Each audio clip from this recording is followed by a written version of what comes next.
Guys, never tell a stranger the time when they ask you. I made that mistake and it almost cost me my life and the life of my unborn baby. I'm sharing this so you can learn and never repeat the same mistake. Listen to this story. I'm a single mother raising a young child. At that time, I was also pregnant. That day felt like a normal day. I went to the market like always to sell fruits, vegetables and whatever else I can to feed myself and my child. After serving one customer, I noticed a strange woman approaching me. She was old, like very old. Something about her didn't feel right. I'd never seen her before in my life. She asked me the strangest question, something I didn't think too deeply about. I assumed she wanted to buy something, but instead she said, "My daughter, what is your time?" Me being naive and not paying attention, I grabbed my phone, looked at the screen and said, "It's 12 p.m. ma." She didn't thank me. She just gave me this weird look and a smile I will never forget. Right after she walked away, a sharp pain stabbed through my stomach, so strong it forced me to sit down. It kept getting worse, deep, unbearable.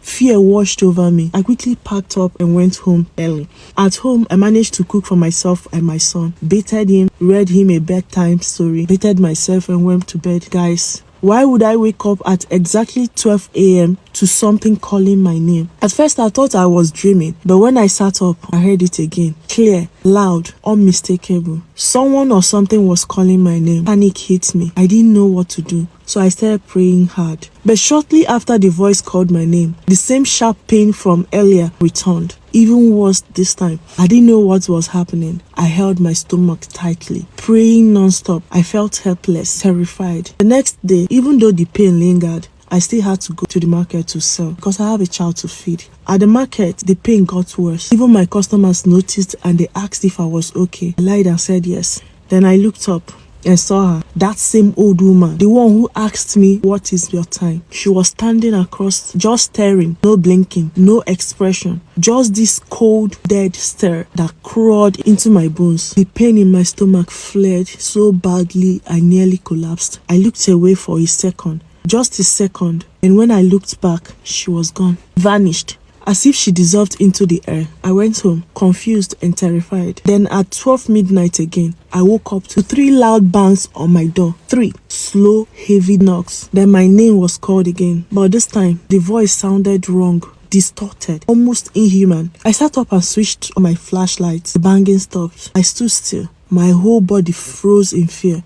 I grabbed my son and held him tightly, trembling, and then something terrible happened. I stood completely still. Tell me why my door opened on its own. I never touched it, yet it slowly pushed inwards as if something on the other side was waiting for me. A cold rush of fear went through me. I ran to my son and held him tightly. Then the lights went out. In the darkness, I saw a figure, tall, shadow, not quite human. Its body was wrong, twisted, but its face was unmistakably human. It stepped closer, reaching out its hands towards me. The last thing I remember was the world fading as I collapsed. When I opened my eyes, I was somewhere I had never been before. Cold, silent. I wasn't in my room, and my son, he was gone. Then out of the darkness, the woman I had seen earlier at the market appeared. She looked at me with hollow eyes and said, "My daughter, you gave me your time. Because of that, your life, the life of your unborn baby, no longer belongs to you. It now belongs to us." Terror flooded me. I couldn't speak, couldn't move. Suddenly, I was surrounded. Dark figures gathered around me, dressed in black robes. They began chanting words I had never heard, harsh, ancient sounds that made my skin crawl.